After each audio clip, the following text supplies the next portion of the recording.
the upper room with Jesus. You know, on deck. Your For what? deck. For what? That upper room, nigga. The upper room. The upper room. The upper room. The upper room with Jesus. You know what that is? The upper room the motherfucker be singing about? The upper room. Yeah, that's right. Tell you what. That's right. Tell you what. That's right. Tell you what. That's right. Tell you what. Somebody needs to put that in a song. Somebody needs to. That should be the start of someone's song. You know what they're talking about? The upper room. Jesus. I'ma send you to the upper room. With Jesus. The upper room. With Jesus. Ladies and gentlemen, boys and girls, cats and dogs, rodents and other small insects, welcome to the ESN podcast. Dead man, upper room. It's a true song, bro. Yes.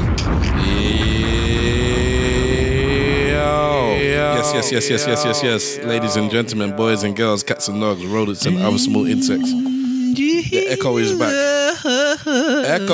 Echo. Let's please be careful. Echo. We're working again. Yeah. It's just because before it was easy to change left from. I used to switch from the echo to whatever that I've been doing it. Now this one is just so you have to tap this. Tap, twist. Tap, twist. Tap, That's twist. when you're ready. Please send. Send what? The location of whatever you get, so we can get different ones. So you know we recorded. Yeah. You told me. But you mentioned it now, so it's not, why can't I talk about it? We was not mentioned it. It's not like you're not mentioning the thing. Ladies and gentlemen, boys and girls, cats and dogs, rodents and other small insects, welcome to the Eloquently Saying Nothing podcast. We are recording on Friday the 7th of November. In Jesus. We are in the upper room. The upper room. And what's the rest of it? In Jesus. The upper room with Jesus. He's got a good voice still, by Eddie Murphy. Of course. The man is Mosi. He's coming out with like a documentary thing now, isn't it? Yeah, I saw the trailer for it. My girl Netflix, likes to party. Yeah, all the time. He's got to deal with Netflix, isn't it? Party all the time. Netflix is blatantly just actually trying to find films with expensive actors. That's all they're That's doing. actually what it is. Well, they've got this season of prestige films that they're doing, innit? Of they? Yeah, so Frankenstein's the third one on the list. The second one was the gambling one with the one that played the Penguin. I haven't seen it. It's good. And Tilda Swinton. It's all right.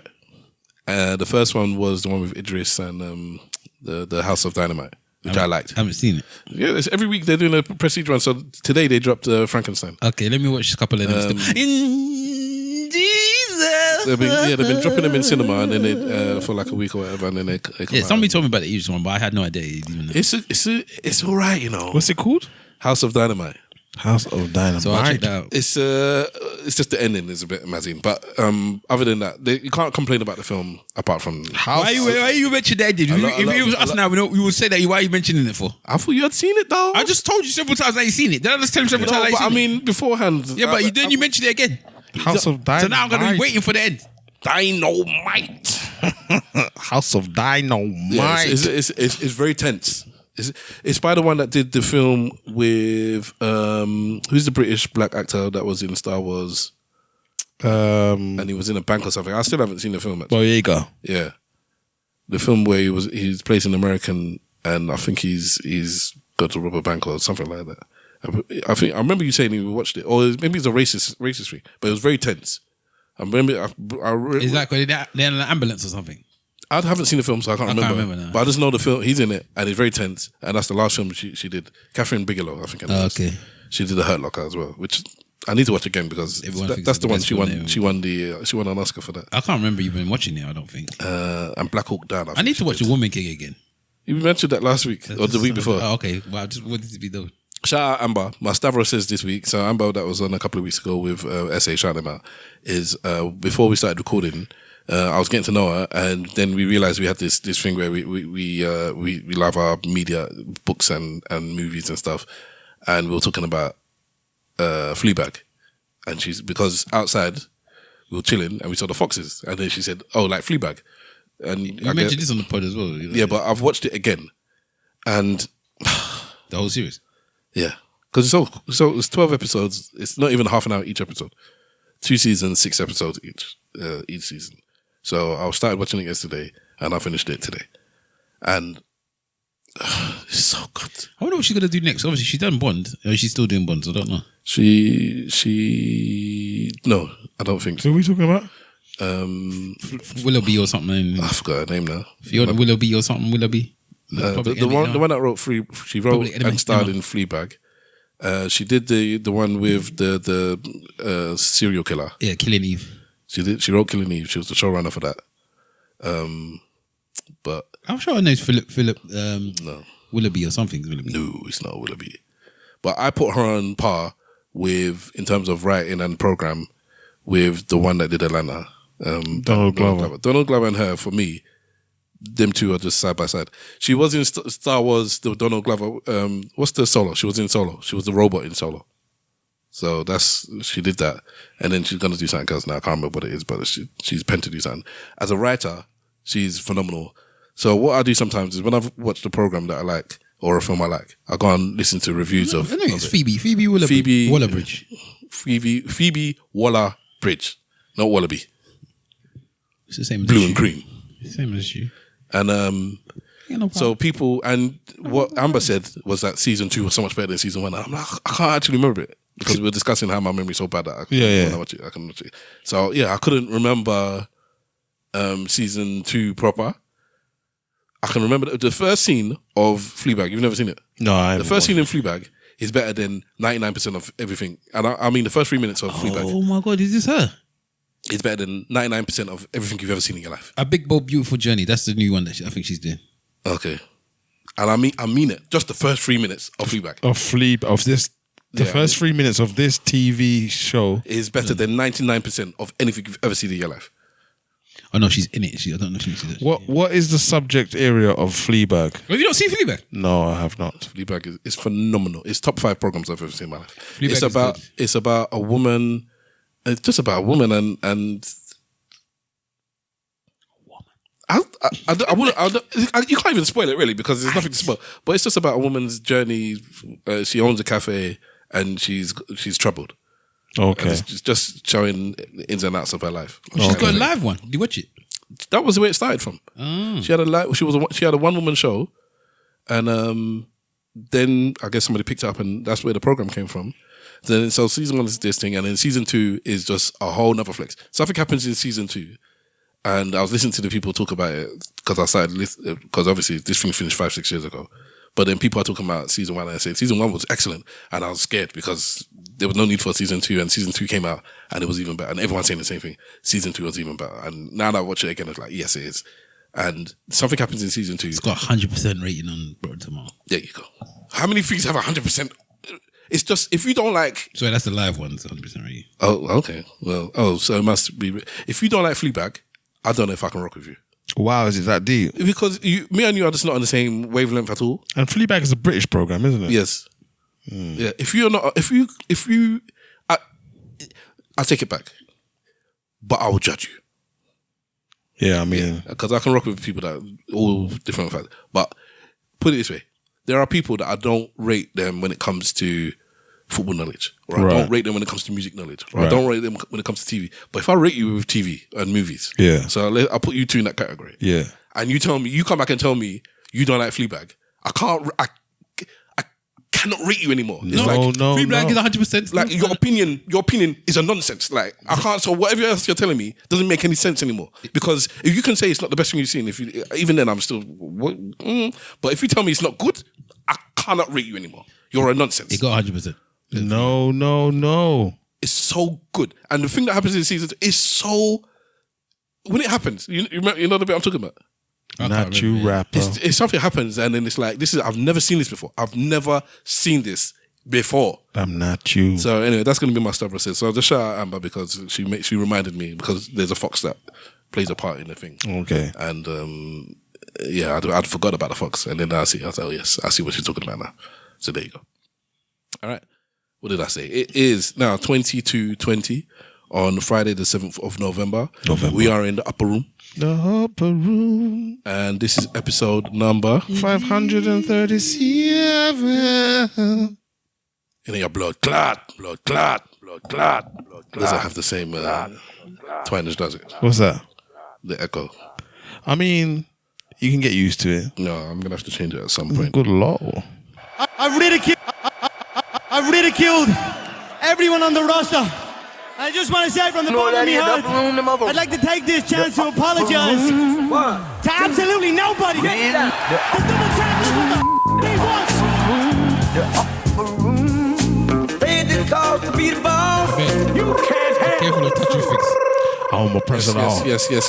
I am Stavros Boss. You can catch me at Stavros Boss on all the socials. That big wahala is that big wahala 2 hours, good people. Greetings in the name of His Imperial Majesty Emperor Haile Selassie, Empress Menin, Mama. Queen!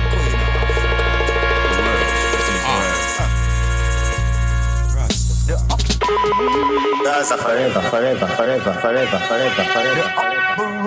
Gaza, we say forever, alliance to the foundation. Boom, bam, bam. Back in the building, you see me? The wisdom.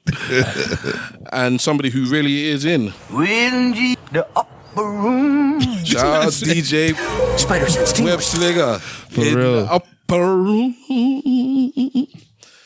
And somebody who is wherever he is. Wait for the wolf who should Got be coming himself. directly. You sending the wolf? You feel better, motherfucker? Shit, Negro. That's all you had to say. The upper room. What's the wolf? Upper room. Mr. Wolf the When Stallion. Jesus. You know what's so crazy? I was just saying to Wahala before we started recording that it's been near a year now, isn't it? Since the spider senses stopped tingling or started tingling in a different dimension. Soon come a year. Like, it's kind of gone fast and 17th will be kind of gone fast and felt Which month? December. It's kind of gone fast and feels like it was a long time ago, all at the same time. It's just amazing. And just the last year has just been just lots of loss. Lots of heartache for a lot of transition. people. Transitioning. A lot of transitioning. And I'm gonna put it here on record. Yeah. That word. When I'm gone, who's the house producer, the North African one? He likes dancing. He speaks French. You should know who it is. He does the Yoruba. Zolandi. No, he does Africa Soul. What's it? He's got a song called Transition. The man's Buddha Satwa. Buddha Sattva. He's got a song called Transition. Yeah. It's about the Just that, transition. yeah. And it's like, but we're gonna miss you, blah blah blah. That's the song I want. One of the songs I want played at my funeral. Do you want a proper funeral, like As opposed to what? just a quick? Just thing? dash me in the dirt. Yeah. Or do you want one? Like, do you want a funeral that has a celebration where people come? Yeah, they do all of this. Yeah, so that's been in my head. I haven't thought of anything else. Okay. In terms of like burying and stuff, if I'm gonna get buried, it's just whether I want to get buried or cremated. I think I'll leave that up to whoever's behind. But do not spend money on a casket. I'm gonna plan the thing myself. So I might speak to my wife.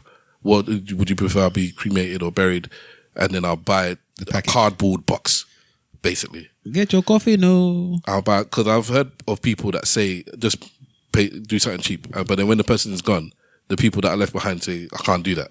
Like I can't bring myself to buy the cheapest thing. I have to buy something decent. But then it's just going in the dirt.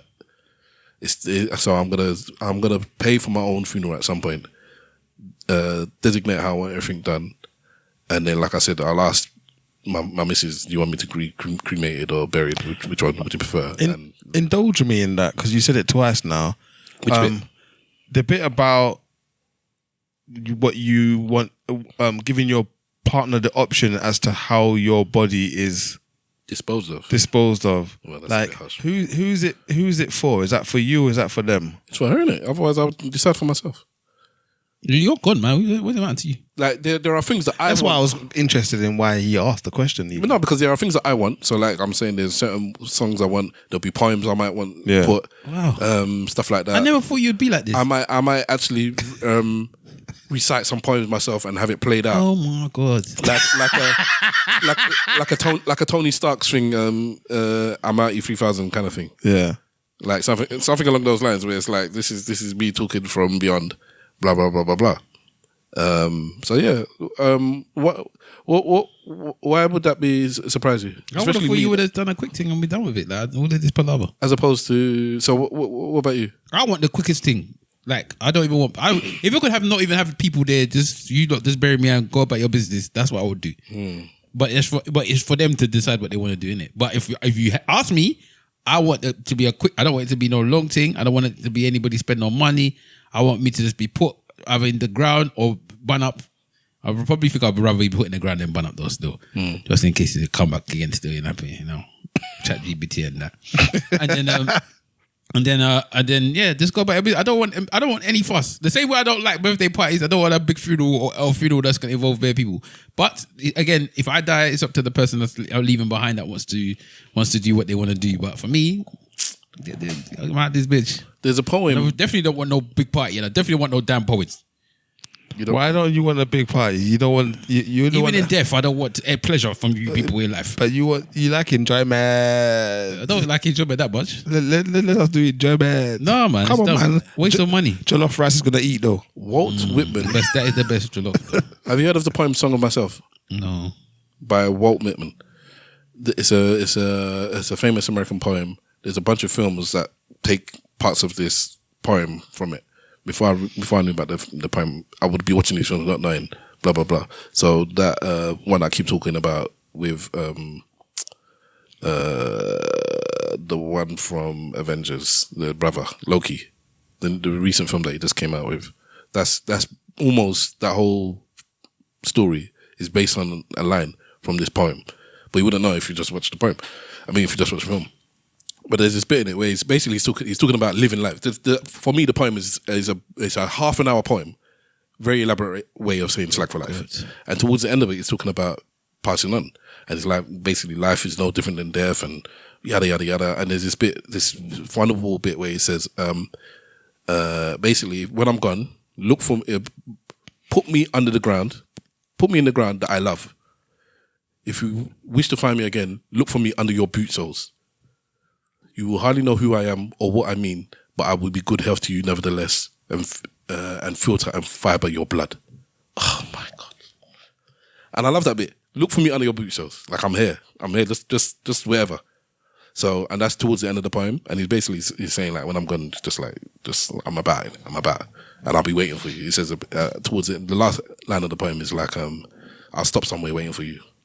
Okay. There's an earlier bit in the poem where it's wonderful, like this program I was like Fleabag, where he says, stop this day and night with me and I will give you the origins of all poems. I said that to my wife and it didn't affect her, and I'm like, do you not see the beauty of the stay this day and night with me and I will give you the origin of all poems? I think that's I cannot tell you how beautiful that is. You look like you're about to cry. And my wife is just looking at me, and I married a bush woman because I like bush women. But bush women, these lines of poetry do nothing to a bush woman. But for me, that line is once you finish that line, she'll be like, "What is the price of gas?" Can I take this to the market? Stop this day and night with me, and I shall give you the origin of all poems. And you sit there and like, what's the origin of all poems? And it's like, oh my days. For me, I think it's majestic. But anyway, so I think it imposes on itself. I might recite. So I was going through it with my kids actually, teaching them about the line, because obviously it's quite an old poem, and as you heard from how I'm saying the words, it's not exactly just easy to understand. So I was going through it with my kids and explaining this line, what this line means, because it's a nice way of saying slack for life. Yeah. So when they get older, I'll be like, this is what your dad's about. Your dad is about just living. Let's do it. I think that's really good that you have a kind of identity that you're kind of sticking to. You're deliberately delivering. This one, yeah. I think that's quite nice. It's natural though. It's not like it's forced. But once I realized this is me, then I guess there is a part of me that's like, well, yeah, I'm sticking with this. I only got that the other day. Our daughter said to me something about the song. She said, you know what? People don't realize that I know these songs. And they don't realize that I don't have a choice but to know these songs because grandma plays them, mommy plays them, auntie plays them. So I hear them all the time and then I end up learning the words. Which songs are you talking about? She's talking like reggae songs. All right. She's like, yeah, people don't expect her to know them. But obviously it's the influence of being around her. But it wasn't deliberately done, if that makes sense. Like we weren't consciously. Yeah, for me, it has to be a conscious thing. Yeah. Because I've realized that, unfortunately, I think my house is stripped of the culture that I would like it to have. Okay. Like when it comes to eating African food, they will happily have. No, don't get me wrong. My son is obsessed with rice. He will eat rice every day. So don't get me wrong. He will happily have a jollof or something every day. What but biryani? This week, the wife made Waakye, and he called it jollof. And he doesn't know the difference between Waakye. It's like he's 3 and a half. You should know the difference. By this age, you should know the colours at least. You get me? It's just like, can I have some more jollof? It's not jollof. So and I'm actually surprised about that one because she doesn't make they'll eat Waakye every 4 or 5 months, and that's how it should be. I said we should put it on it's ration. It's rice and peas, isn't it? Really? But so it's not. Well, you disagree? I don't know. Do they put coconut in Waakye? I'm not sure actually, because that's a big decider as to whether or not they can be considered the same thing. Well, there aren't people that make rice and peas without coconut. No, that's what you're supposed to use. That's what you're supposed to use. Coconut water. Coconut milk. Sorry, not water. Coconut milk or coconut cream. Yeah. I'm not sure. I don't think so, actually. I don't think so. Then Waakye, rice and peas does not make. But I'm assuming that rice and peas that Waakye is a sauce. As in source material. Yeah. That when people moved to where they moved. I'm not in a position to argue either for or against that. It looks similar. They're using the same ingredients in the big scheme of things. Maybe they got more coconuts wherever they started making it on the islands. They need. Well, I say that there's coconuts in my missus' backyard. Yeah, it was mad, man. We were there, and it's got the man to climb up, knock down coconut in the garden, in the garden, and then he got the palm wine from he was tapping up the branch and getting the wine. Man, everything, the food is just there for you. Yeah. It feels like cracked that. open the coconut. She just drank straight from your garden. Yeah, fresh, pure. I'll never forget the thing you said about there's no the only pure thing that you can give a baby. Yeah, coconut water. It's coconut water. Coconut water. Why is that the only pure thing? They say that purely virgin. It's purely virgin. It's like the only substance outside of mum's breast milk that you can give the newborn baby is coconut water. Okay, so just give it to him without nothing to it. Yeah, because it's purely virgin. It's not been touched. It's literally a virgin juice. But then I guess there must be other stuff that's not been touched. But I mean, apparently not. But anyway, that's why I like. It made sense to me. So yeah, a bit of coconut water. My kids love their coconut water. You know what I mean? And because she goes now and buys a coconut, she'll crack it open and they drink it. And that is how you know his woman is fully village, because she's going to buy the whole coconut. Yeah. She doesn't like. There's a certain subset of people that do that. How many times does she have to chop it before the coconut opens? Many times. She don't have it then. She don't have it. But no, she doesn't use like a big machete in it. But she cuts a little bit and then and then you have bits flying all over the kitchen. I hate when she does that. But everything's going everywhere. Man. There's a device for that now. There's a device where you don't even need to do the cutting. It's like it screws itself in. Yeah, it's almost like what they use for barrels for like. Okay. Yeah. Oh yeah. Let me chop it in and pour it out. Yeah. I've seen people do that with like pineapple or something. Yeah. Yes, I'll buy that for her. There you go. There's a Christmas present done. So Put that in the kitchen, darling. Have some of that. Don't say your boys don't help you. Go on in. Exactly. Yeah, because it'd be easier for me, and I think she loses some of the essence. The essence with it flying all over the place. Have you got an idea of what you might want when you pass? I feel like I would like people to have a good party, eat a good food, and have that conversation that I know that I've had at many a funeral myself. It's like, oh man, we need to link up more often. I want them to have that conversation. That pretend boy. Yeah, I want them to have that. I don't know why, but I just feel like those moments are kind of nice. When you say that, do you know this is not going to happen in your head, the back of your mind? That's why I don't say it. And when people say it to me, I get uncomfortable because I'm like, I know what you mean. It's in good intention. But I know that you're not going to follow through on and that. At the time, they might actually mean it. I think very often they do. It's that point in your life you realize life is not guaranteed. Anything can happen. You are somebody that at least at one point was special or close to me, and we shouldn't leave it so long or for just this reason to see each other again. So we should do something. In your head, in your heart, you mean it. Then you go home and it's work. It's your partner. Sometimes you even you realize that you and that person didn't really have that much in common, and it was you had the dead person that was the link. Sometimes it was the dead person that was the link. Sometimes it was only one experience you had in a very very shallow context. It wasn't anything much more than that, but it meant something for them as a standout memory, and for you as a standout memory because both of you remember it. But it wasn't anything. Do you get what I'm saying to you? It wasn't anything big enough to. But then, is that the person you're saying we should link up then? I'm meaning it. I think sometimes people mean it, but other times it's just the thing you say. I ain't seen you for ages. Yeah, man. We should link up.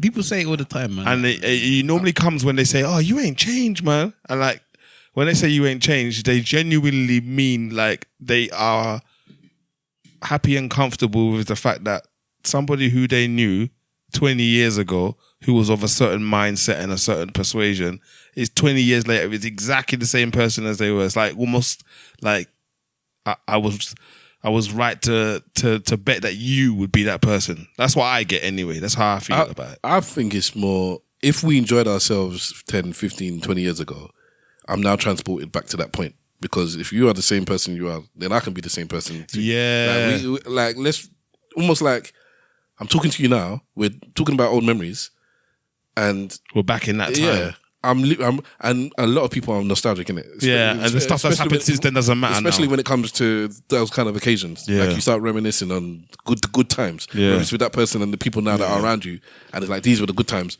And then in the back of your head, I wish we could go back to the good times. I wish the fallen soldier could come back and join us, and we could relive these good times. But for me, I'm all about making new good times. I hear you. It's like for life. I mean it, man. I mean it. I defend it. So, that's just what I'm pushing everyone to do. Just like do it, man, because there's no promises here, man. There's no promises here. So, it's coming up to a year.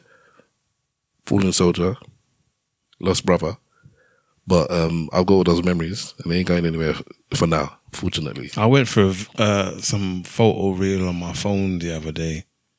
One of my old phones, one of the archived out ones. And it still had some photos and stuff on there. And there was your wedding. And the video starts with the actor dancing into the room. And I was just like, look at that. Video captures you to the point where it's like video combined with your memory. Oh yeah, that's exactly how it was. I remember that. I remember where I was standing when it was happening and all the rest of it. This is why I'll pay for that backup, boy. The store and that footage. Yeah. I need it. Footage is major. One of my highlights of my days is when Google's like 6 years ago and showing me pictures of my kids or early dates with my missus or old memories because I've backed up stuff for decades. Old Slackfest pictures or something like that. I loved it stuff, man. And I'll be like, I don't remember. 15 years ago we were this. Or 12 years ago, we were on my stack. Yada, yada, yada. Good times, man. It's crazy. This year is going to be the 10-year anniversary of one of my uncles passing. Killer's Pops. Wow, 10 years. Yeah. That's gone very, very quickly. It's gone fast, isn't it? But also, what's mad about it is that when it happened, a lot of us were in Nigeria and he was over here. Do you get what I mean? And we had to hear by a phone call or whatever. That's just a shame. It's a shame, but they're all somehow coincidentally going back to Nigeria at some point this year. Do you get what I mean? So it's almost it hasn't been discussed as that, but it's almost gonna be same scenario 10 years later. Boy, I don't know, man. I just feel like if I die, I just want it to be quick. Like I don't want a long funeral. I don't want everyone. Why? What's your concern about it's that? a waste of time. Yeah, but you're not there though, and it's not your time to waste. Yeah, I feel like you shouldn't waste your time. Well, you think you're a waste of time? Honouring your memory is a waste of time. Yeah, I honor my memory every day. You don't have to do a big party and funeral for it. So you don't. I definitely don't want all of the stuff that like parties, this, that. I definitely don't want all of that. But because you feel other people won't like it, or you don't like it. I don't like it. But you're not there. I know. But they're controlling me still. What's the control? My death? Would you haunt me if I got t-shirts, the Wahala t-shirts, If you want to do all of that stuff, it's up to you that wants to do it. But I just think it's a waste of time, man. and trays? And trays, but buckets if you're gonna do it. Yeah, bucket bath. I saw the other day they was showing them some Yoruba party and the woman had bought suitcases for everyone. Okay. Suitcases, buckets. She had all the original stuff and suitcases and bags of rice, like heavy ones, 20 kg at least. I think I've seen that before. They were making a big deal like this. The chicken is still the best one She's ever. a big woman on campus. The live chicken is still the best I've seen so far. Yeah, that was a good one. Oh, they gave them live chicken as a gift to take home. As a party gift. Yes. Were they happy though? Yes. People carrying the fowl. I'd expect them to be ecstatic. What do you mean? Part of me wanting to dictate the thing is so I can actually say these are the things I actually wanted to do. Like you wouldn't let me do it. Now I'm dead. At least you have to just sit through it. Want people to sit through poetry and Yes. Oh my god. Yes. Because who can I do that with? Who can I do that with? Go and find your arty friends, innit? But even then, I don't push that on them, and I don't know. SA, do you want to come poetry with me or listen to my poem? Listen to my poem. Listen, if again, as I said, I've got one big thing that I just said that you know it already. What's that? And I've told my niece who I've put in charge of my executive death. I don't want you both to carry me when I die. You don't want them to carry you when you die. They carry me in life. They won't carry me in death. So you definitely want a casket then? If I want a casket, even if it's cremation, don't let them carry me. But you're going on like if one is carrying you, that means there's a reason for them to be there. They shouldn't be there. Which random person is just going to be like, yeah, I'm going to carry No, the usually casket? when they do it, they don't always have the people carrying it. They have the pallbearer. Yeah, you won't come and they carry. You can't do the whole thing. They have to do some part of it. Why? Can't you find a black one? Okay. In this country. Yeah. An all black pallbearers. Yeah, there's one in Stoke Lewis somewhere. That's the question to ask is do you care which country That's the thing. your remains are disposal? I'm thinking. Nah, I don't care. I'm almost like if I get cremated, put half here, half in Nigeria, half in Hackney, only in Hackney. So I'm only in Hackney. I'm gonna pick you to Forest Gate so It cannot fast. be the rest of the UK. Forest Gate. so if you were, let's say your wishes were to be cremated, they cremated you and they took your ashes to Ghana, you'd be all right. Yeah, I can hold them there in Ghana.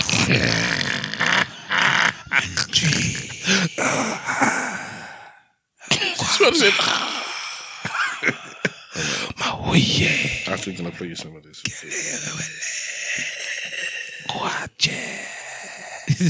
That's what in the night. That's what they're here, boy. In fact, I'll go to his wife's house to do it as well. Why not? I depart as air.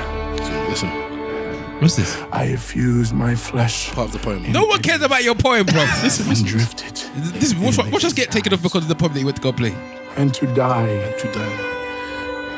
is different. He sounds like Lily Chatney's lover. I suppose. And look here. I bequeath myself to the dirt to grow from the grass I love. If you want me again, look for me under your boot soles. Simp. You hardly know who I am or what I mean, but I shall be good health to you nevertheless. Look for me under your Failing to boots. fetch me, Failing to fetch first. me at first. Keep encouraged. Encouraged. Missing me one place. Missing me one place. Search another. Search another. I stopped someplace looking for you. Yes, and even when I'm dead and gone, my legacy will live on. Tattoo my name on your arm and tell these people their brother got his ram on. That's all I want. All of this palaver you're doing. You can tell I'm a soldier. I don't know why that one had to go and do what he did, man. That is a mystical song. The line is from Fiend. It's from Mac. Born to be a Soldier. It's Fiend. I'm sure it's Mac. In fact, I know it's Mac. You're going to say just it's Mac. Yeah. Okay. Fiend was the one before. Fiend was heavy on that song as well. Everybody was good on that song. Including Master P as well. Everybody was good on that song. P, a motherfucking song. Yeah. If we wasn't going to get stricken from the list, I would have to just... I saw that down. It's from the first song from his second album. Put it on my go-to, my get and my blood. Did you watch the Cash Money versus I did. No Limit? What did you think? I think that No Limit smashed Cash Money. Did you watch it? No, I didn't see it. I didn't even You might quite like some of it actually because you was quite a Cash Money boy at the time. So everybody was beating up Mia X quite a lot. Because Mia X was smashed it. Her and Juvenile smashed it. Both of them. Juvenile held it on his back. Basically. Yeah. Did you see? But he didn't do her. Yeah, which is so weird. It's mad, isn't it? I have to go back and listen to her again. You want to see? I watched the video for her and I said, "This for me. This is such a seminal video. Go watch the video, Juvenile. Her. There's something about that. It's like this is the imprint, or this is what the South is like when the South had something to say. When it was No Limit, Organized Noise, Cash Money, and all that man's taking over. Ross even a bit later. For the 9-9 and the 2000s. When what's the Luke 3-6 Mafia, all of that stuff. When the South was Able and MG, MGK the South. They're not like in Miami. It's South. Miami. Outcast. It's South. Okay. Good Mom. It's just different kind of South. But when they were having their moment, that video there was the epitome of dirty South, not just South, dirty South, with the man with the oiled up skin and women with gold in their teeth holding up puppies. I'll be the player with the ice on me. If it don't cost more than 20, he don't ride on me. I was the first person starting. I was the first person with tattoos on their head. Yeah. I was the first person. What did Master P say? I can't remember what he said. Master P came back with, I'm party. Be party. And I said, nah. Listen, when Master P started playing some of them songs there, I said, you know what? I didn't give Master P the ratings I should have gave him. Because when I heard that, I went mad. I said, I was on the train. after I got my limbs done, my knees done. And it's bad. I said, nah, man. I said, nah. What was it? Was it a Verzuz? Yeah. Yeah, Verzuz. Oh, okay. Yeah, the Verzuz. And then, so what's his name? The baby was there for, I'm the first person to start. I showed you what starting was. I'm the first person with all the jewelry, with the tattoos on his head, and went down this list of things. I was the first person to do it. And then Master P said, you know what? You were the first to do. You were the first to do those things, but I was the first to do this. And they just. That's his biggest song, isn't it? Body. You gotta be body. And then Cameron came and ripped up the song. Cameron smash. The Cameron version is much better as well. Of course. And the one with him as well. I do even like the one with him as well. All right. So, but yeah, man. But yeah, Mia X smashed that whole thing. Lost a little bit of weight. Yeah, I was looking at it like, and it made me want to go back to her album. Like, listen, I should have gave this. I never listened to exactly. But when I was listening to that thing, I was like, this woman is spitting bars, bruv. And every actual song I actually heard her on, she was spitting bars. Yeah, she's the biggest Mamma Mia. Unladylike diva, lyrical man eater. Diva. Listen, I was going mad. I said nah. But the problem with Cash Money is that they didn't have Lil Wayne, and that was the end of that really for me. It was like you didn't have Wayne. What do you have? What do you have?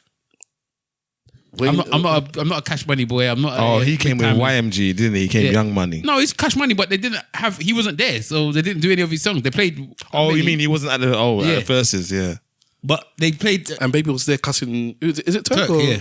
Come on, man. It's just ridiculous. That one there just seems like he's a crackhead, doesn't he? The way that Baby moves sometimes. So I'm saying, shout out to Mr. Wolf. Because I think Mr. Wolf gave a recommendation for an album last week, wasn't it? Yeah. Semi said it was fantastic. Yeah. I started listening to it. I haven't finished it. What's it called again? Gemini? Bamboo? It's up on my thing there. As soon as I open up my Tidal, it actually shows it. Yeah, we party. Recently played. It is... Chop us down, No, chop, not that chop, Maurice chop us Played. down, Wow, just chop us disappeared. down, chop, chop, chop us down. Genesis. The album's called Lady Genesis. Like Dima is there though. Yeah, Genesis. All right. Chop us down. Did you chop, you chop, listen chop to us it? down. No, I just wanted to give a shout out because, like, obviously, we saw one of our avid listeners gave a recommendation. They gave 4 flames to say that this thing is fire. So I just wanted to give Mr. Wolf his props because, you know, he recommended it and he's also been galvanized by the support of somebody else who's listened to it. Mr. Wolf the baddie. I was Red 2 got a new thing. Wolf the stallion. Why are you doing him like that, man? Is she a hoe? Who? The Stallion. I don't know. People, the reputation, the rumors going around Yeah, is that she that, slept with a lot that of she's a little sneaky. Yeah, they say that she's quite promiscuous and she cheats and stuff. But I don't know. It's got nothing to do with my life. It's my life. All I know is that Megan Thee Stallion is fine.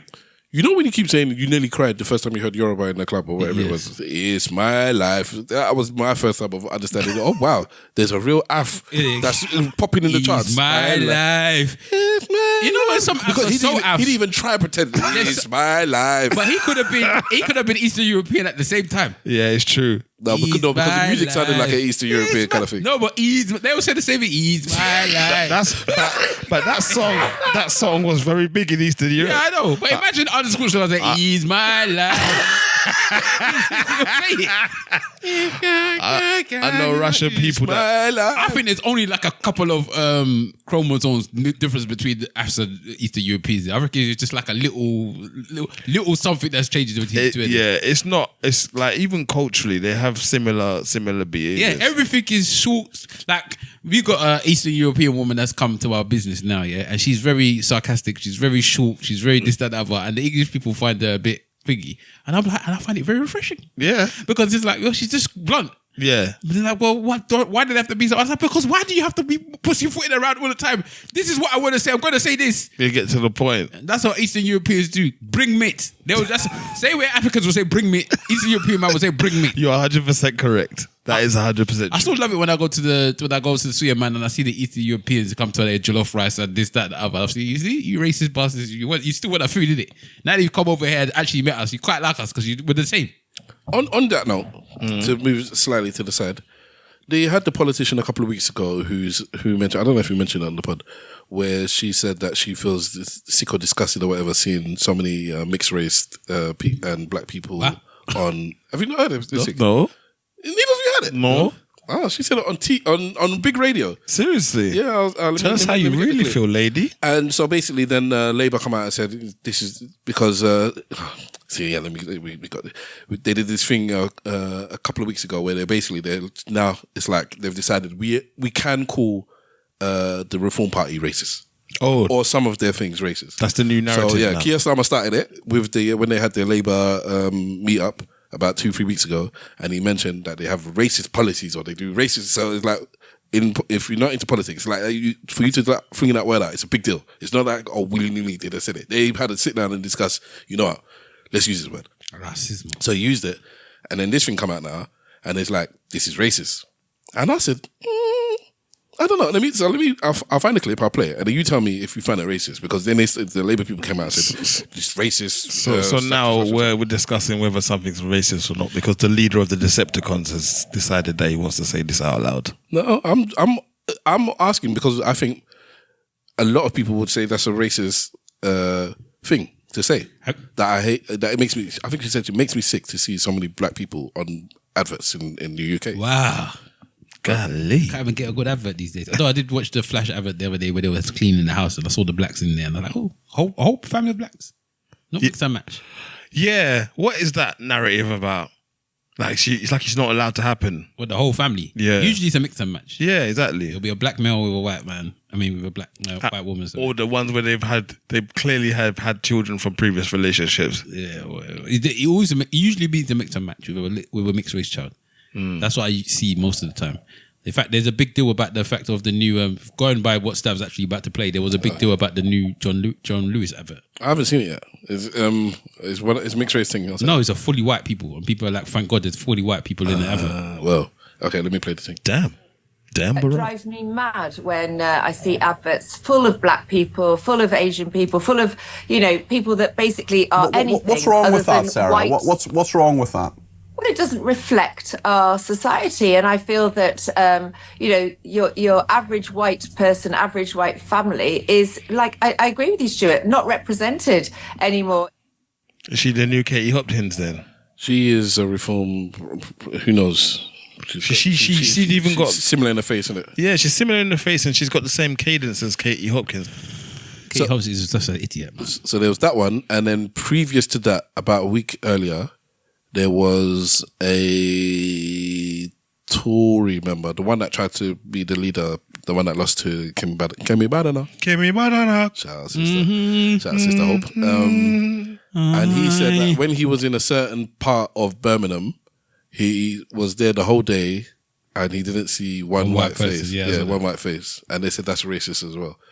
And I don't think either thing is racist, especially with apparently that area is like there are hardly any white people there. So when people, even though they're cussing them, they're like, yeah, we know that the area is like it's just there's hardly any white people there, but you don't need to say it. But you don't went need there to do say that. it. I think that was part of the thing where the bins were piling up in I think it was Birmingham. Yeah. I think it was there for that reason. But whichever reason he was there for, he didn't say it in public like this one. I mean, he said it in public, but he didn't know that it was going to be recorded and put out. Well, this one fully just did it on radio. She did it, as you can see, her face is there. This one did it, and you can hear it's a grainy recording. Somebody recorded him talking to Tory members. Bloody Asians. And then decided to put it out there. I don't think either one is racist. Am I Uncle Ruckus, or do you agree with me? Or am I? Is the one that said that he never saw a white person, if that's the truth, then that's not racist. He said that and then basically said, it's similar to what she said. That's not, like, I don't like the fact that there's no mixing. Integration. Yeah. I remember his one. I remember him saying that there was no integration and the country needs to be more integrated. It shouldn't just be a section where a whole part of the country is just one religion. One race, sorry. So that's not white. Because if it was white, you wouldn't. And that's where the racism comes in. Well, so as far as I'm concerned, the country is 96% white or so, or whatever it is. But if you're saying that there was no problem if it was white, then that's where the racism comes in.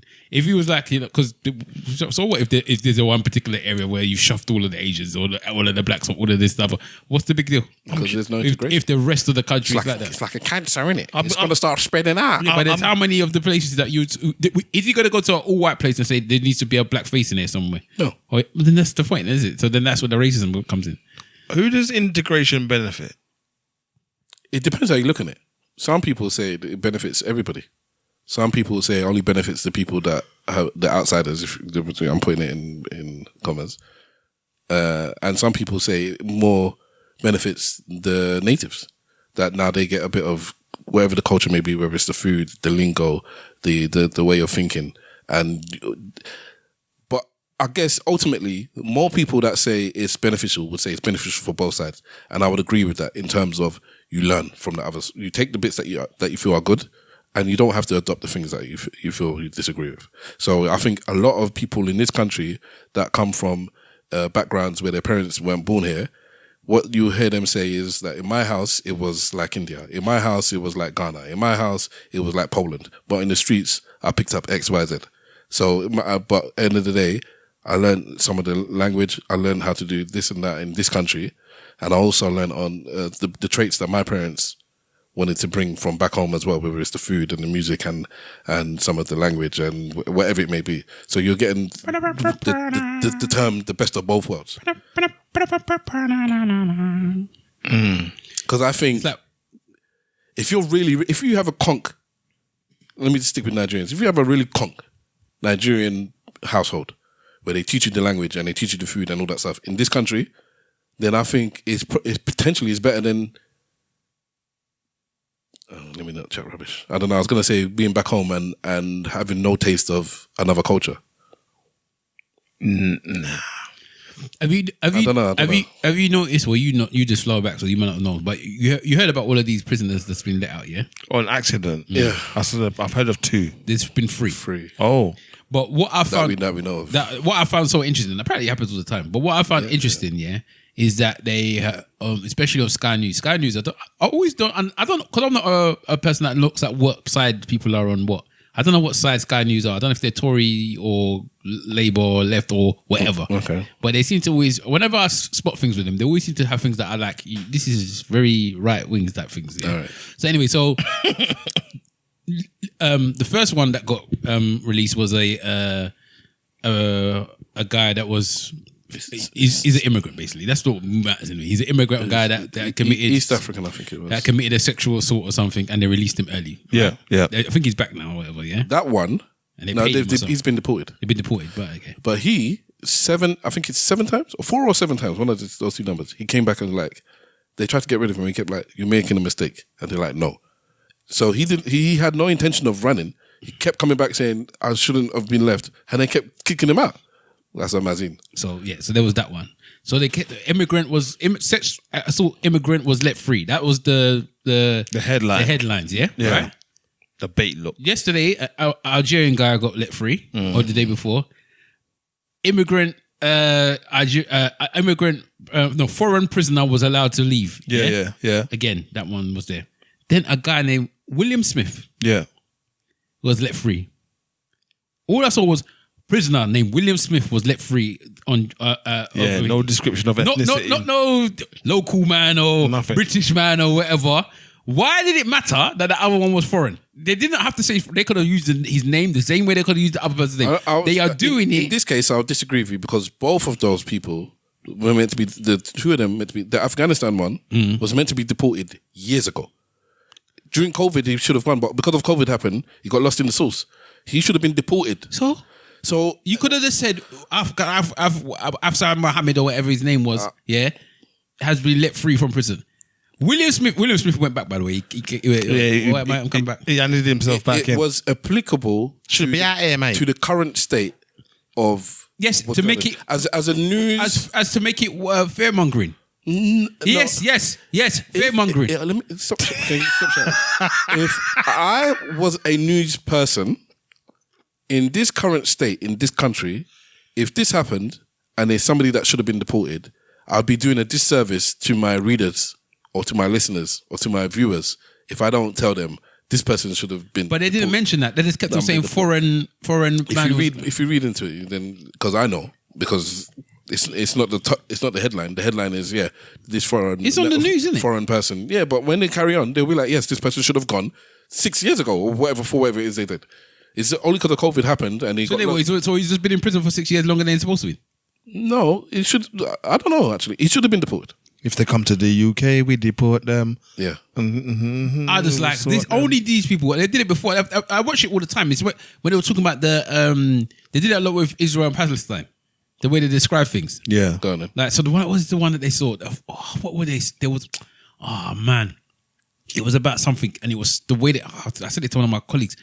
I forgot what it was. Who was it bad against? It was bad against the Palestinians. Right. So it was like Palestine, when they were doing like the hostage tech things or whatever. The hostage exchange. Yeah, something was like IDF soldiers or thing. So it was the terminology that they used for the Israelis was like a positive one.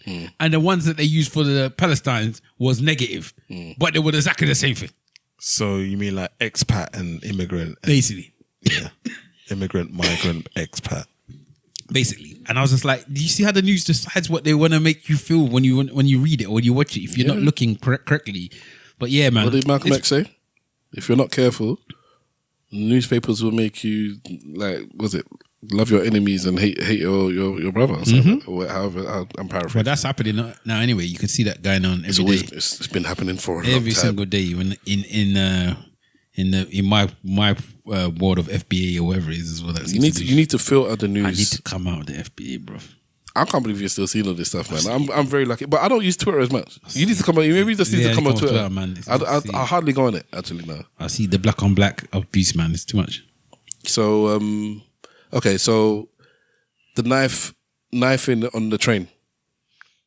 Man went on the train, started stabbing indiscriminately. We didn't know anything about it at first, and you know what we're thinking. Please don't let it be a black person. Come out, stereotypical black, hoodie, black clothes. Oh God! Might as well have been wearing 110s for all I know.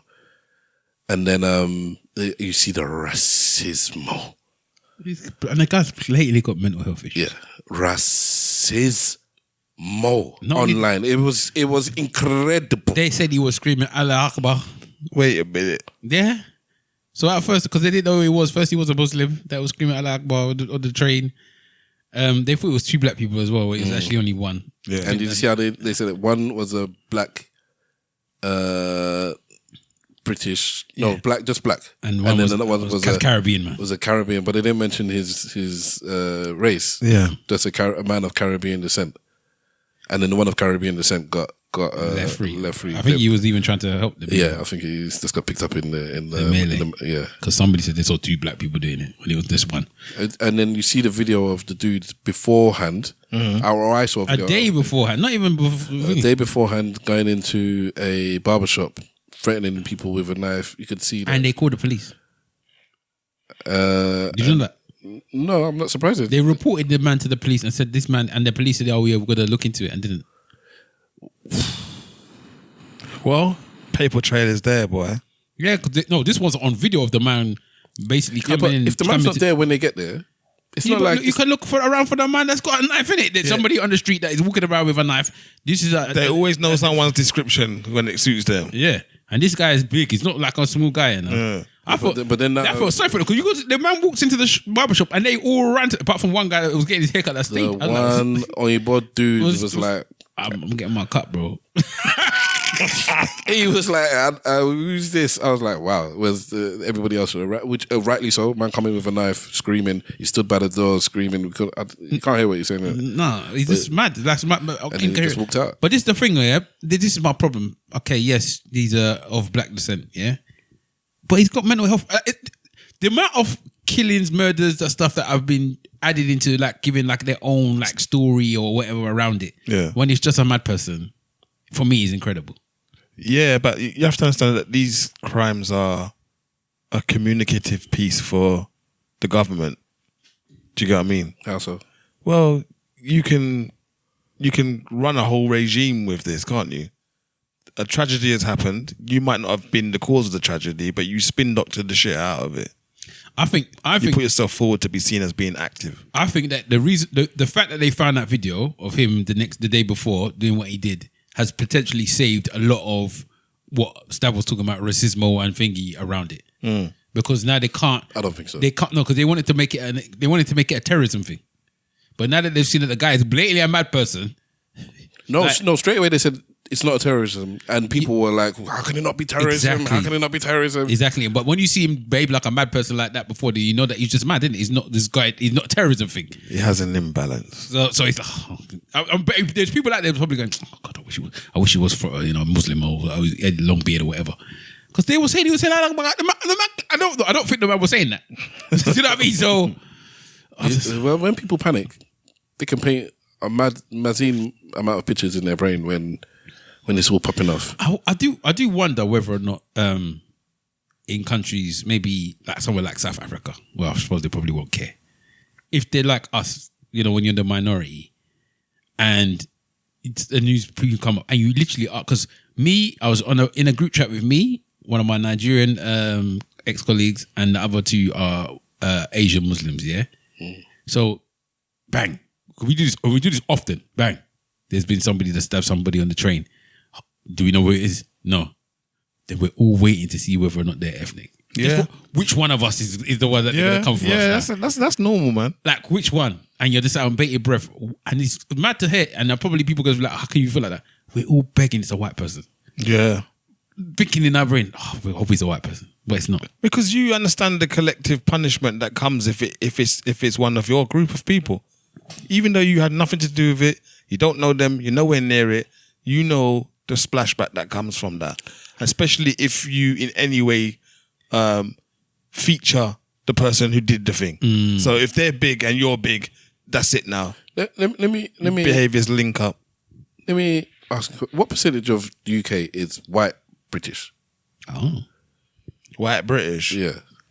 I think it was in the 80s, if I remember correctly. Let me check. Let's go with 80% for now whilst you're checking up. Yeah. When you watch the news or go through social media, and I don't mean them London First page or whatever, them stupid pages, just like this is the face, the photo shot or the mug, whatever it's mug shot of a criminal or of a suspected criminal, and you see it on social media or on the news. It's not just 20% that's ethnics. So if you are Barry, watching the TV and on social media, and again, Stavros thinks everyone's racist, but it's just you're just a normal person. You just have your latent stuff that's there in the background that somebody has to spark for it to come out. You're just watching the TV, and you see that half the people, or more than half the people on your screen, are not white when they're talking about these criminals. Will you not think that these people are criminals? I mean, if they make up such a few percent of the country, but every time I switch on the TV, it's one of you mans. But again, that's like the order of mathematics, isn't it? You know, like when you can make the math not seem to make sense because of the order in which you've done it. You had 5 to start with, you did this and you did that, and then all of a sudden you've got 3 to start with. Do you get what I mean? No, I don't know. It's them riddles that they got them mathematical riddles. If they showed you 1,000 white people and they showed you 2 black people, you still only remember the 2 black people. If you're a white person. Me? If you're a white person. Not unless you're looking. If you're a white person. I'm talking about not a person that is tending towards racism. I'm just saying, I'm talking about normal people. If they showed you 1,000 white people doing crime and then they showed you 2 black people doing violent crime, yeah? Everyone's doing violent crime. Everyone's doing violent crime. Yeah. But they will remember the 2 black people. I would disagree with you. You would have to make those numbers a lot closer for me to start. No, it makes perfect sense because they're the only ones that's different. No, but then you'll be like, oh, they're the minority.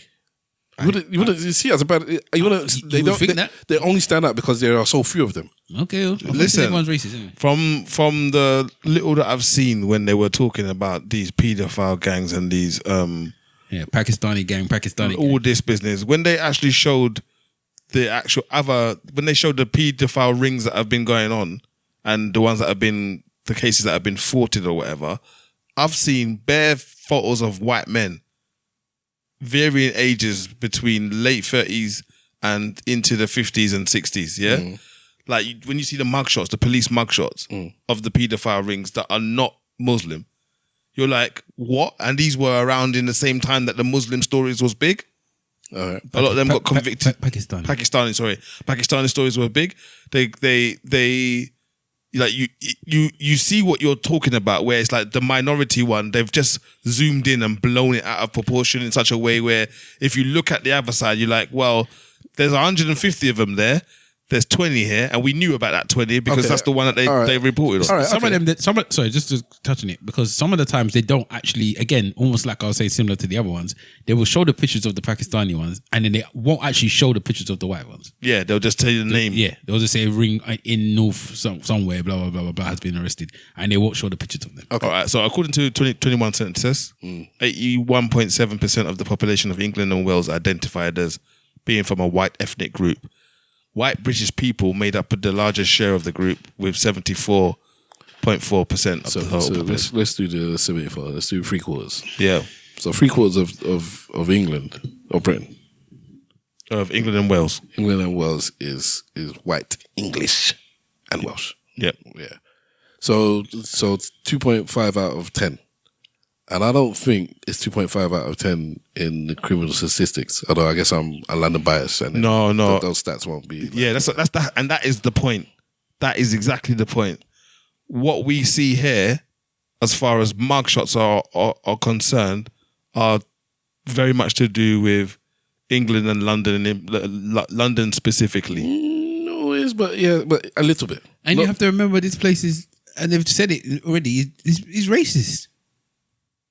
Yeah. So they're only showing certain demographics on purpose. It's not like... No, I know. No, statistically, ethnics do more crime than whites. Do they? In this country. Yeah, statistically. Do they? Yes, because they do. Are they ones that's been caught? Okay. Even if you're doing it that way, or let's take into account that systemic racism, structural racism, profiling, and all of those things play a part in skewing the numbers. 20%. Is that fair? 25%. I'm going to add a quarter onto the ethnics. And still, even then, I believe the statistics would say that we are overrepresented in terms of the crimes that are committed in the UK as a whole. Are you saying crime by category or crimes just in general? In general. I'm not. Yeah. So if as a black you make 4% of the country and you're 20% of the prison population, it's a mazine, isn't it? Well, that's because but again, that's you can't, and I've added on. Then I'm saying it's more than that. Then I'm saying it's more than 20%. I'm saying a lot more as well. There's crimes that you see white people that have done the exact same thing as a black person, and they will be let free, and this person will go to jail for it. Let's do what population of that happens a lot, actually. Which is why I added on the figures. I don't think it's more. I think it's more than 20%. I could say maybe 40-50%. Okay, well, fair enough. That's so you're saying they're misrepresented. So you're saying per capita, is that what you're saying? Like blacks per capita are the ratio of number of blacks that they are against number of blacks that are committing crimes is the ratio is higher in the black community than it is in the white. Is that what you're saying? Sorry, are you saying the ratio is higher? Yeah, I think he's saying. I'm saying the. Sorry, am I saying the ratio is higher? So like for the number of number of black people, yes, definitely. against the number. I've got the stats here. Go on, yeah, hit me. So we make up as blacks less than 4% of this country, but we make up 12% of the prison population. So it's 3 times the amount. And we're overrepresented by a factor of 3. And that's up and down the country. No, that's not within. Yeah, that's England and Wales again. Okay. So why do they always do England and Wales? Because, I don't know. They never do UK, they just do England and Wales. Because they don't want to touch Scotland, bro. And Ireland. Scotland, where they're shanking man daily, bro. Where the real white crimes are happening. That's Ireland as well. I can't believe Sadiq Khan for that one. Over a quarter of the prison population are from minority ethnic group, 27%. That's the Prison Reform Trust. That's just minority ethnic. Minority ethnic, 27%. The prison of which Trust, blacks represent how much? You said 12%. Blacks 12%. Ethnic minorities 27%. Right, so coming up even almost on half the total number of... If our prison population reflected the ethnic makeup of England and Wales, we would have over 9,000 fewer people in prison, the equivalent of 12 average-sized prisons. So apparently there are 21,537 ethnic minorities in prison, and it should be 9,000 less if it was meant to correlate with the actual numbers of the ethnics in. Yeah, so there's over representation. Do you just use reform as an example? As a reform? Prison Reform Trust. Okay. not the Reform Party. This one, I was wondering why is this one scratching his face? I just wanted to make sure that it wasn't, Farage and that. Okay. You got to, but ethnic Albanians. Prison Reform Trust. There is a clear direct association between ethnicity and the odds of receiving a custodial sentence. Yeah. People from Black, Asian, and Chinese or other backgrounds are more likely to be sent to prison at the Crown Court. Black and Asian people in prison are more likely to be serving long sentences than other groups.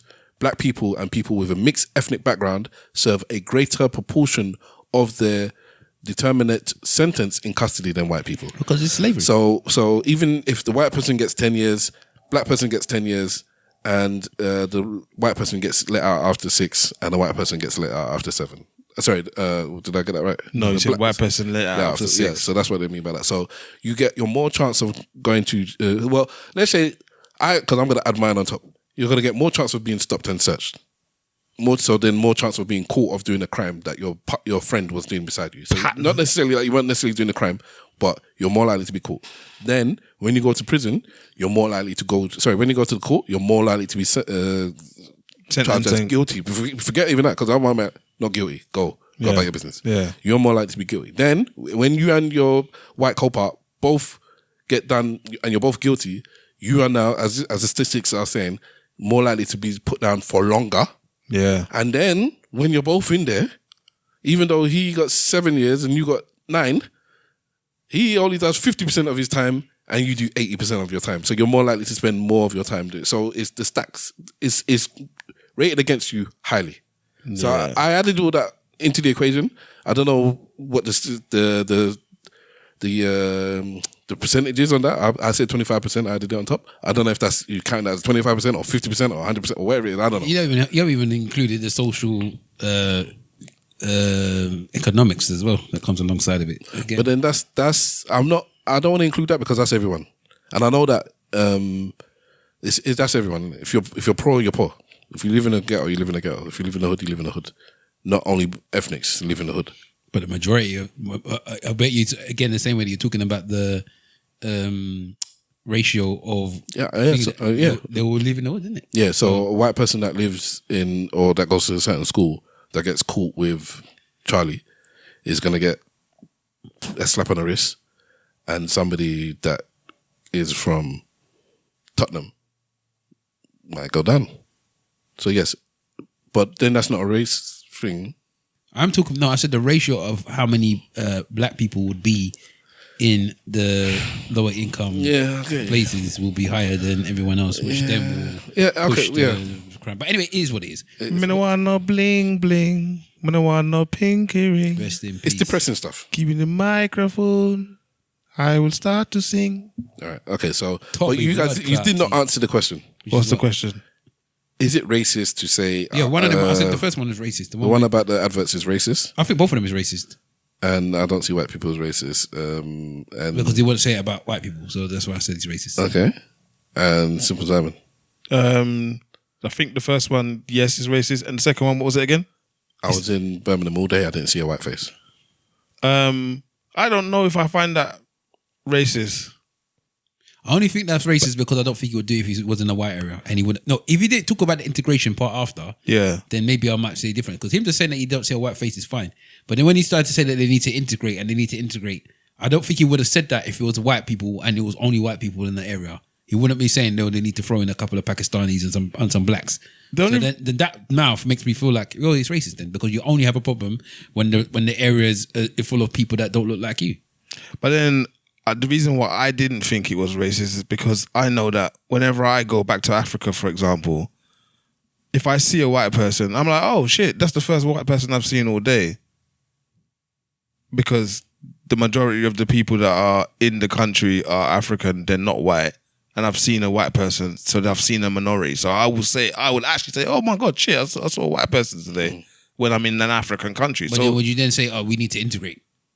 I'm not thinking about integration at all. But that's the problem. I don't have a problem with the initial thing of him saying I was standing in this area and I didn't see any white people. Yeah, that has no problem for me. Yeah. It's the minute when he starts saying there needs to be integration into this area where there needs to be white people here, basically. Right. And that's what I'm like. Well, if you was in a white area and there was no Asians and there was no black people and there was no Chinese, whatever race you want to add to it, you would not say that. So that's when I said, because you're the default.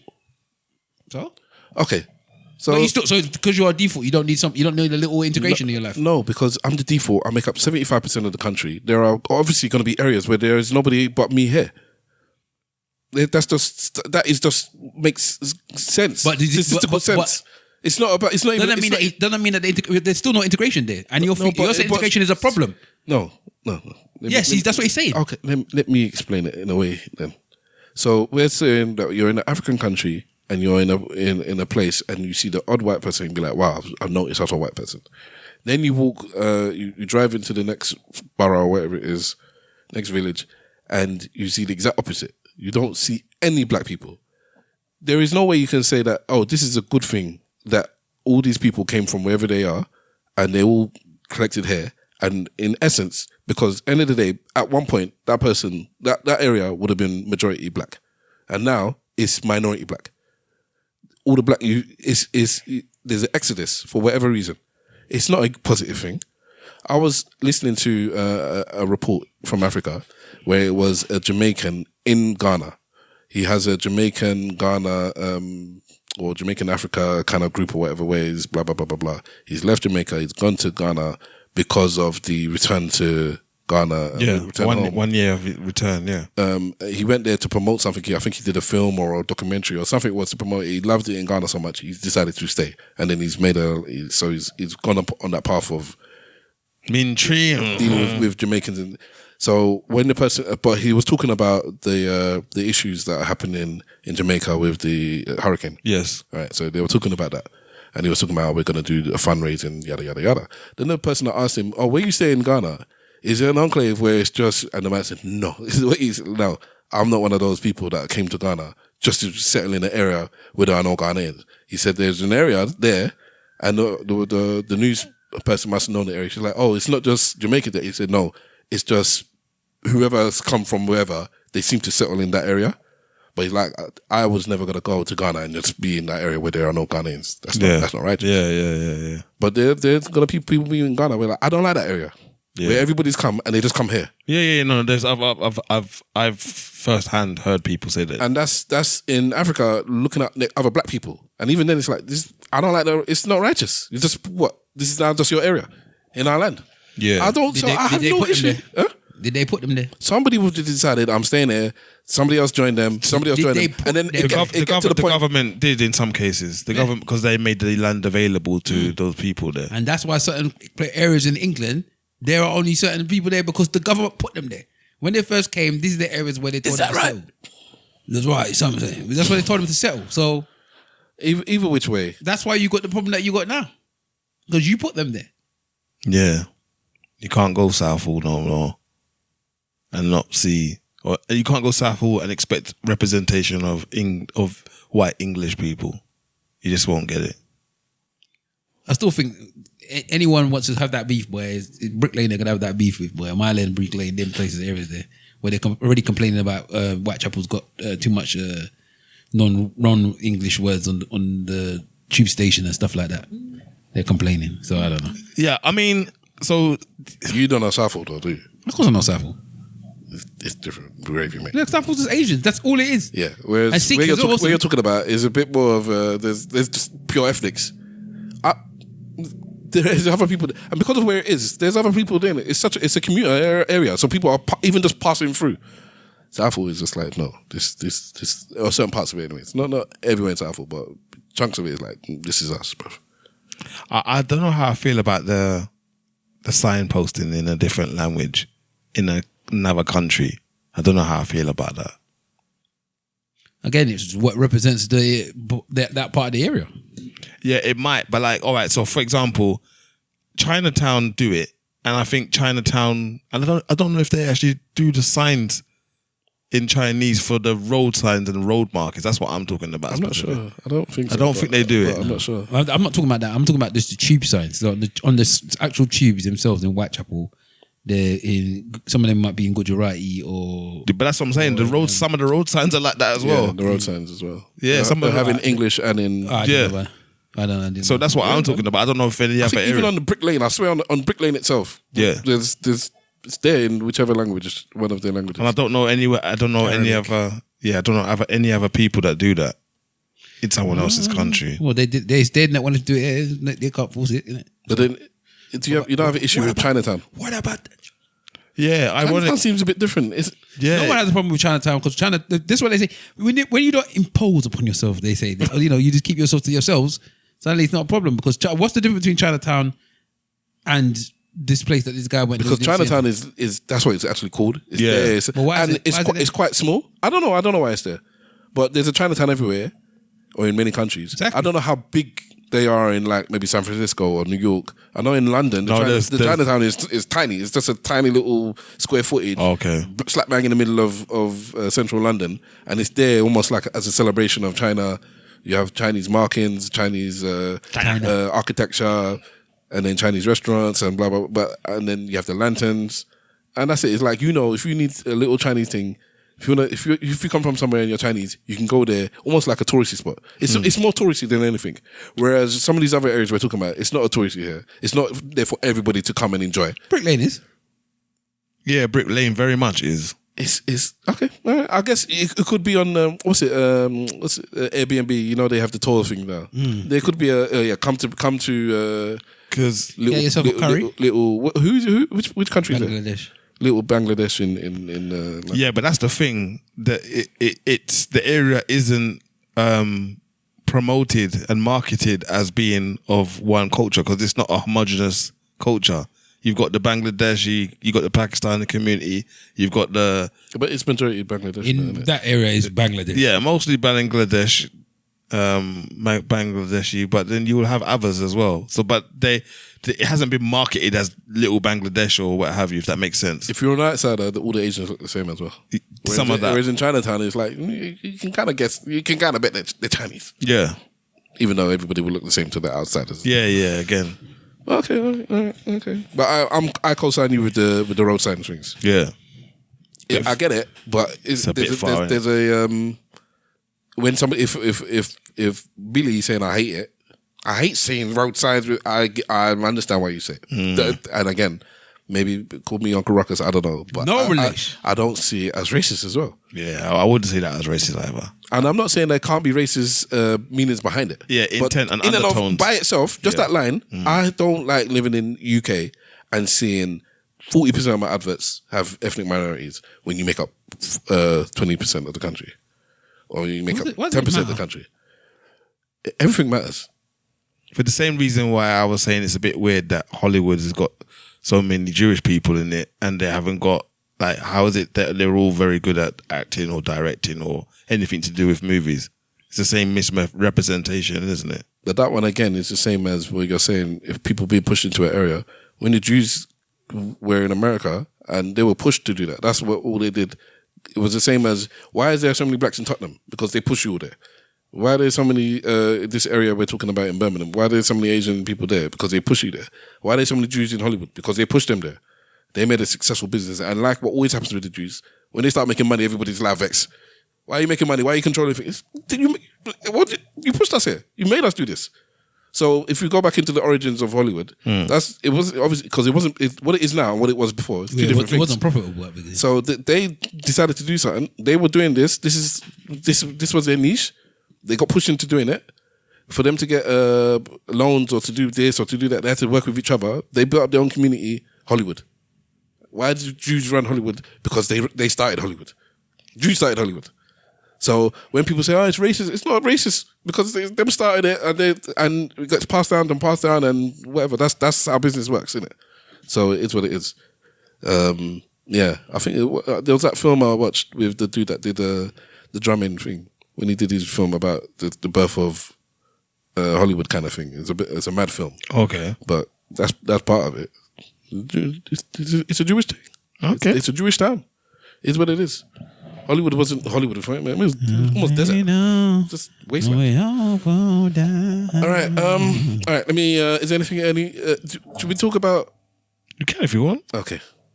Would you? Our brother has just come over from overseas. He's just come back home from back home. Yeah. And it's been a bit of a magazine whilst he's been there. So I'm going to give him the floor and let him discuss his past couple of weeks. Yeah, so just flew in from Tanzania. Haribu, Mambo, Power. And yeah, unfortunately it happened to go there in the middle of election time. So normally election time in Africa and a lot of the Caribbean is normally a fiery time anyway. But on this particular occasion, it went a little bit of a step further. And there was some mean protesting that was going on. And there were some draconian measures put in place to quell all of the protesting. So I was put into what can only be described as COVID. What do they call that? Lockdown situation. But the difference here was they turned off the internet as well, boy. People, if you're not from that part of the world and not about it, you haven't been or experienced any real adversity in life until they turned the internet off. And I'm not a person that really uses the internet so much, but when they turned it off, you kind of get the feeling that you are a hamster in a cage. And that cage can change shape without your agency whatsoever. They turned the internet off. They didn't block sites. They turned it off. Your devices were like, yo, I can see a Wi-Fi signal, but there ain't no data on the end of that shit. And that was for what? Over a week. Curfew. 2 curfews. 1 curfew for shopping. 1 curfew for we don't want to see none of you motherfuckers on the street today. Excuse my bad language, but it was a thing. And that was the break. If I hadn't been to the country before, and this was the first time I was going there, I would never go back again. Is that deep? Yeah, I would never go back. Like, you'd have to, I don't know how you would convince me to go back if it was the first time I'd ever been there. Only because I know a little bit different, because I've been there more than once, that I could feel the way I feel about it. But elsewise, I'll be like, yeah, you know what? Forget it. A lot of people were saying that to my wife as well about Jamaica. Yeah. Oh, you shouldn't go, because she obviously goes every year. Yeah. You shouldn't go back. I'm like, this company's been going somewhere every year, and there's not been this much of a problem. And now suddenly, because there's been a massive problem, suddenly you just don't go back. Why? For me, it doesn't make no sense. It doesn't make sense, but people's experiences are what their reality is, isn't it? Well, she's not like that. She would go back. But, people like, yeah, but she's had the privilege of having gone so many times That's before and it not be an issue. So it's like, this is 1 out of 8 times or 1 out of 9, however many times she's been. So you can overlook it. It's when you go 1 for 1, like you've never been to the place before, you go there for the first time it happens, it just leaves a sour taste in your mouth straight away. I find it quite interesting as well, the narrative about Hurricane Melissa. Mm-hmm. That maybe it's just me, but I only tend to see people speaking about Jamaica, not necessarily so much about, and Haiti got a little bit of shine. But no one's really talking about Cuba that it went straight after to and caused bare destruction as well in Cuba. Maybe apparently they did. South America are talking about it. Maybe we're not privy to that conversation. I don't see it at all like in the news. All I saw was Jamaica got hit and is on its way to Cuba, and people were like, well, that was it. You never heard about what happened at Cuba or nothing. Obviously, they don't really speak about Cuba in most of the countries anyway. But it was just interesting to see that. I don't even know where it went after Cuba. Yeah, I have no idea. Obviously, whilst that was going on, I was I was in lockdown, so there was no internet. I couldn't, no news, no nothing. I'm gonna play a short report from Channel 4 about the elections there. Yeah. Let's hope it's normal speed. It's Tanzania's most serious political crisis in decades. Protests in towns and cities against what were described as sham elections, from which opposition leaders were banned. The biggest challenge to the ruling party, which has governed since independence in the 1960s. And these demonstrators have had enough, burning pictures of their president, with claims that hundreds have been killed after police opened fire. The police are responding to the protests with tear gas and live bullets. We are urging them to exercise restraint and facilitate the right to protest in Tanzania. President Samia Suluhu Hassan has been in power for 4 years.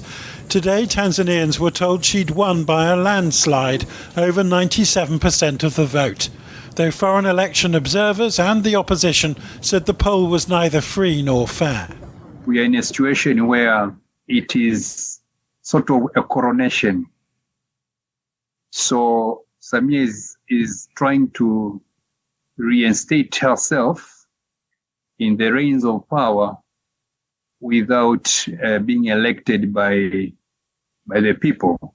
Back in April. In her defense, though, she weren't elected by the people in the first place. Like, she was vice president, the president died, and then she moved into position. But people were happy about that. I remember at the time. It doesn't seem like 4 years ago, man. Because I vividly remember when it happened. Because she was the first woman to be... I remember I mentioned it on the pod. Yeah. I remember talking about it on the pod. Because her nickname was like Mama. Or so. What's her nickname? I forget. Something like that. Yeah. I remember thinking, that's nice. And like I said, she came in with a different... Well, I was saying it before the podcast started.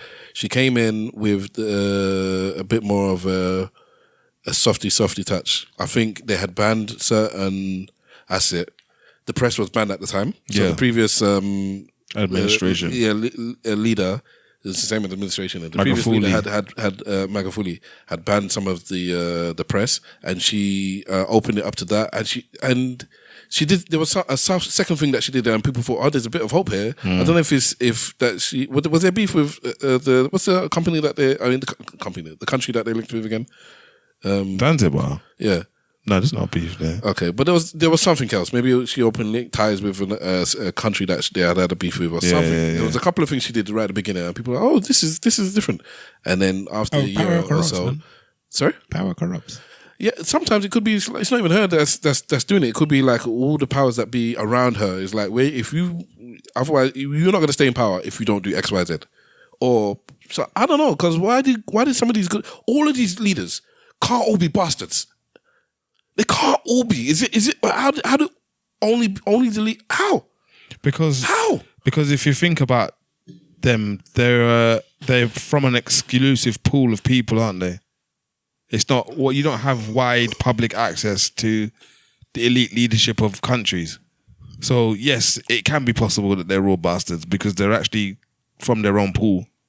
If you got extreme nepotism going on and they say, show me your friends and I'll tell you who you are, then you're going to get pools and pools of bastards, some with penises, some with vaginas. Do you get what I mean? That's it. So Martin, is there anything else you want to talk about with the Tanzania, your experience? Yeah, I've never experienced it before. I've never experienced it.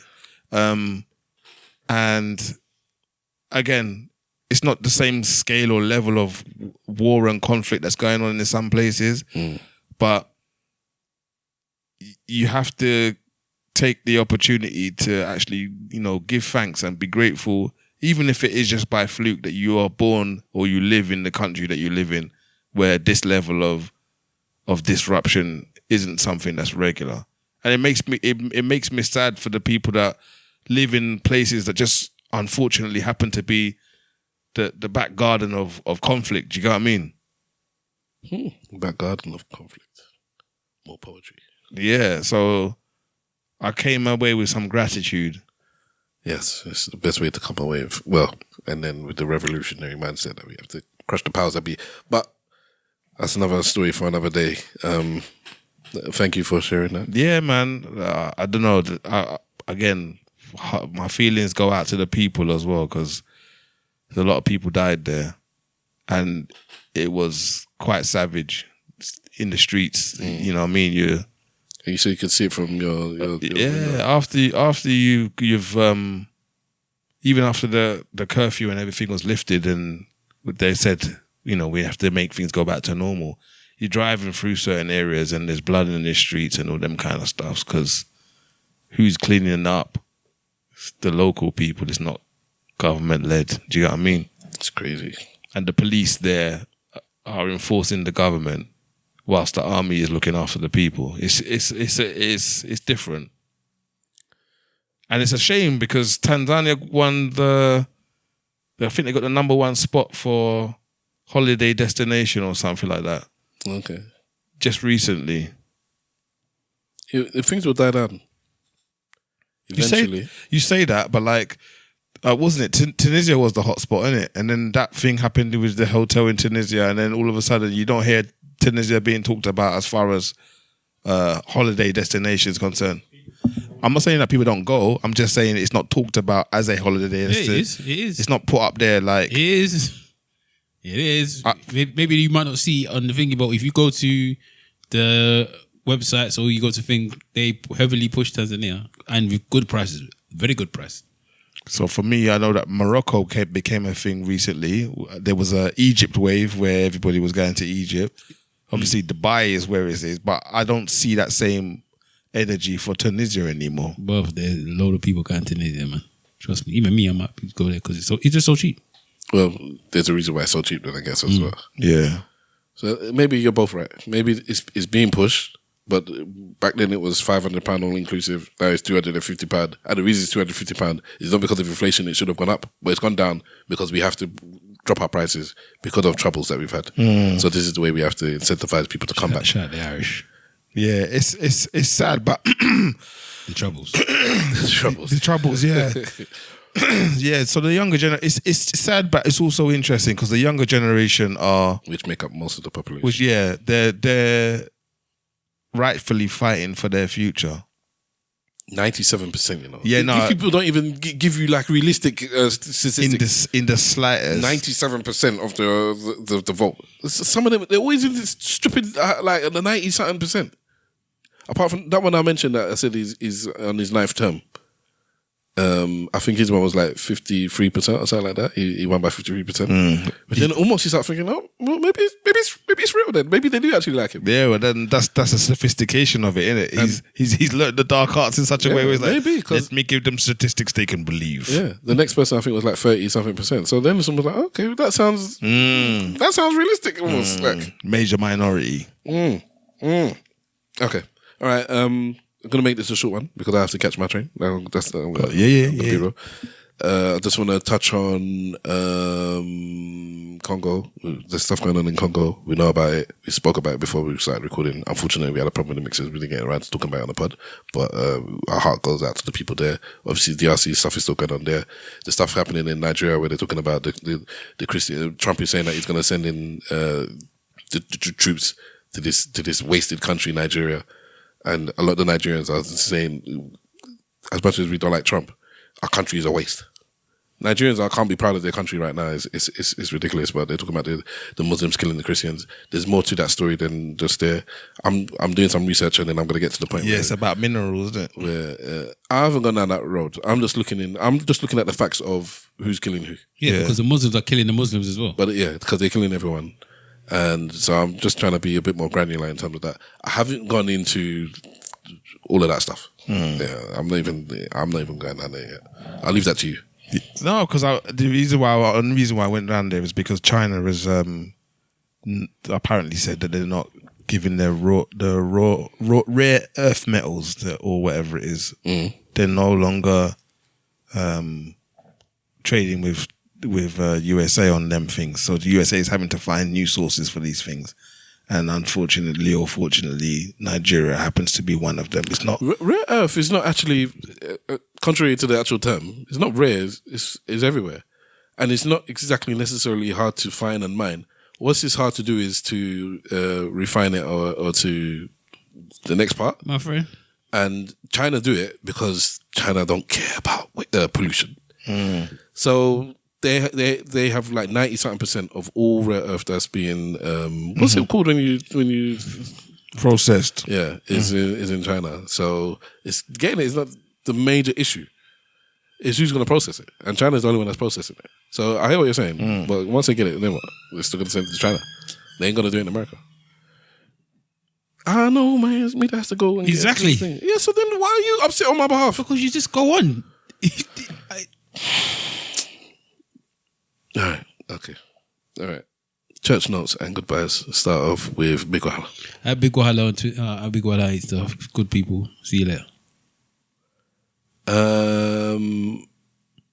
Simple Simon. Abbott's Academy. Oh, you started that. Yeah, it's a elementary. Sorry, Abbott's Elementary. It's a Quinta Brunson show. It's actually quite funny. I watched it on the airplane today. It's very funny. Mate. I actually laughed out loud. That doesn't happen often. Normally I chuckle or grin. I actually laughed out loud. So yeah, if you get that, Abbott's Elementary, funny. I am Stavros Boss. You can catch me at Stavros Boss. My Stavros says this week is the Fleabag, like I mentioned earlier on. I've given you all the details. If you're in the UK, just catch it on iPlayer. I think in America you can watch it on Amazon or elsewhere. So look it up. Fleabag, 2 seasons, 6 episodes each. Fantastic. All right. Once again, shout out Mr. Wolf. I hope you're enjoying yourself wherever you are. Rest in peace to our brother DJ Webslinger, the actor, always in our arts and all of that good stuff. Rest in peace to other people since last week that have fallen or issues, and so just getting on top. But it is what it is. Hashtag ESN Pod, start joining the conversation. Plug at ESN Podcast on all the socials. Plug ESN Podcast at gmail.com to send in the thing. Tell them. Thank you very much for tuning in.